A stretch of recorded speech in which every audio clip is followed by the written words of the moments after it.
Hello, welcome back to Access. Welcome to our lovely blue room in the PlayStation booth here at E3. This is so cool. I'm Rob, we're joined by Holly. Hey guys! We've just seen ABZû. Oh my god, this is going to be another episode where Holly and Rob just gush about a game they love. Now, ABZû, for those of you who don't know, was designed by Manta Rays, who was the creative director on Journey.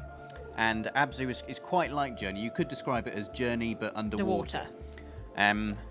First of all, I just want to say it had the best water I've ever seen in a game, and in real life too, actually. Yes. Just the best water ever in anything. But the thing he was keen to stress was how he wanted it to be like the dream of scuba diving. Yeah. Is what inspired him. Not like actual scuba diving where you've got a tank on your back. It's and not you've got simulation. No, it's not like diving simulation. You're very free. All you wear, in fact, is this mask. Should we try and put it on? Go on. Yeah. So all you wear is this, and you've got like amazing freedom of movement, haven't you, through this amazing kind of. They're not going for realism. It's kind of like You've got some ABZû hat on you. Have I? Yeah, there you go. Like a fantasy of what it's like to be underwater. Like, 'cause you can't run out of breath.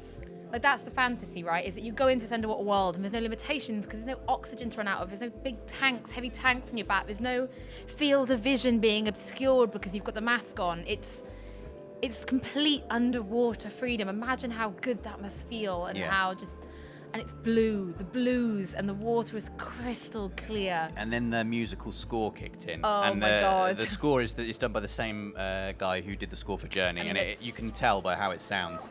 And as soon as it kicked in, I just got that kind of Journey feeling of cold goosebumps just rippling up my body. I came out, didn't I? And I was like, I have goosebumps. Like, I got this game, gave me goosebumps. Yeah, because he said it was inspired by kind of going scuba diving and exploring all of these. So the basis of the game is there is like Journey, there is something for you to follow, like a path, loose narrative, Yes, path it's for you to not follow. story. Story doesn't seem like the right word because that makes it sound really fixed. It's an adventure, but it's got no. He said, unlike Journey, where you knew where you were going because you could see the mountain, we knew where we were traveling to. This diver, she's lost. Yeah. And this is about that exploring yourself. It's all very metaphorical. And when he was talking about how when you dive in the water, it's like diving into yourself. It's a.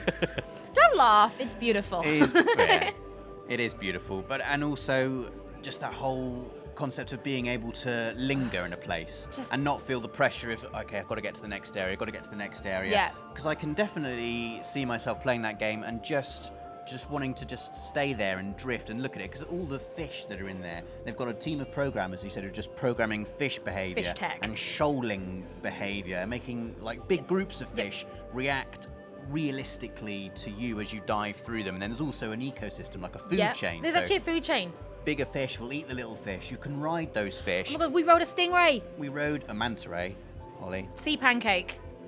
Sea flap. Manta Ray. There's a big difference between a stingray and a manta ray. Sea pancake. A sea pancake. We rode a sea pancake. We rode a grouper and we rode a manta ray. But apparently, like, if you're riding something, a bigger fish could come along and eat that fish that you're riding as well. Or the one you're riding could stop to eat fish and then throw you off because it's hungry, and off it'll go. And like when we were on the Manta Ray, the sea pancake, like he's like, watch this, and it just did a beautiful like flip, and it was just the movements I can't describe. Are just so fluid. They're like therapeutic to watch. If anyone's ever gone like scuba diving or snorkeling, I went on I've never been, you see. For my honeymoon, I went snorkeling with Manta Rays. Oh, Just so a little boast there. But I say that because when the Manta Rays came on in the game, there's the weird kind of ethereal calm that I felt whilst I was snorkeling with these enormous things. They're huge, but they move through the water so beautifully and gracefully and peacefully. You just kind of feel, and watching it in the game kind of made me feel like the same way I did as I was snorkeling with them. Everything was graceful. Which makes me think, we only saw manta rays, we saw a great white shark as well, but we've seen from the trailers there are like humpback whales in this game. There are huge creatures in this game. And like you can use your sonar, you can like ping a sonar, and like you can just like a whole shoal of fish will just scatter and then come back together, and the movements, it's so. And you can meditate in the game. It's meditation mode. This is how relaxing this game is. You can find these giant statues and you just literally sit on them.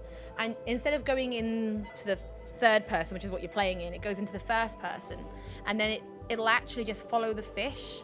And the Yes. music, so Yeah. that soundtrack, that Journey-esque soundtrack is just playing while all these fish and the colours and the movement all just happen. Also, I can't imagine how many times they're going to be pressing the share button on this game. Oh my god. Lots. Like you could jump Lots out, and at one point we lots. jumped out of the water Yeah. with the fish. We like used our sonar, got the fish to follow us.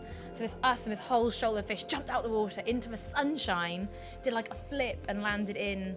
And it was beautiful. Yeah. And beautiful in simplicity. We should probably talk about kind of the structure of it as well. There are different yeah, kind sorry. of what you have is a kind of enclosed biomes or environments under the water. So Yeah. one of them would be like a massive open, deep sea area where you could travel really far down into the murk. It's And murky, isn't it? there You are- had to put your lights yeah. on. And another one was there was a kelp forest where you're moving through the so kelp, green. and there's like a reef environments. So there's going to be a whole load of different environments you can move through, and the way you move through them is you interact with these old ruins from like an ancient civilization. Similar again to Journey, where yeah. you would travel through it and you would find lost remnants of this ancient civilization. And I guess one of the cool things about ABZÜ is you will be able to, if you want to, kind of piece together the lore and the history of Yeah, this. there's like hieroglyphic images of like the people that used to inhabit this world, and you can put it all together if you want to, but there's no pressure. And it's one player. It's not that kind of asynchronous gameplay like Journey where you could have an adventure together, because they said, well, what happens is you want to stay and explore, but you feel guilty because your friend's gone on ahead. Yeah. And now this way, it's not. It's just about you and you being alone in this world and Yeah. lost. You can completely take your time with Yeah. it, do whatever you like in it. There's one point we sort of went into like a dream world, didn't we? Oh yeah. And like that was very everything, surreal. but it was like we were flying through a dark night sky, and then you could land into the water and swim out. And what we did then was like trigger something, and that's when like the spirits of the Manta Rays came out and removed the murk and the darkness from that room, Yeah. and then the room was filled all of a sudden with life. Similar to Okami, when you like remove the curse off a Yeah. tree, and in Okami, and the whole area just fills with life and color. Like there was this weird, like you said, the weird dream world, and it was all dark, and you flip, you activate whatever you activated, and then that area would just fill with life. And what a game! August 2nd. Yeah, not and it's even coming long. out. It's not even long to wait. It's coming out on August the 2nd on PS4. I'm genuinely, if you've ever played Journey, Yeah. please try look up ABZÜ, because I swear. Yeah. You just need that break from life and you just want to escape. Yeah. ABZÜ is the ultimate like escape game. It's Absolutely. beautiful. Like If you loved Journey, this is you- right up your alley. Yeah, you need to try If you've got ABZÜ. any interest in like the sea or kind of underwater life or diving or anything like Well, just that. that ethereal feeling of just being calm Yeah. and like completely at peace with yourself. That's what this game sort of just oozes. Yeah. Or if you just like stuff that's amazing. Yeah, just like basically. really cool things. So there we go. That is ABZÜ. Let us know what you think about it in the comments, and don't forget to stay tuned because we've got absolutely loads more coming up from E3.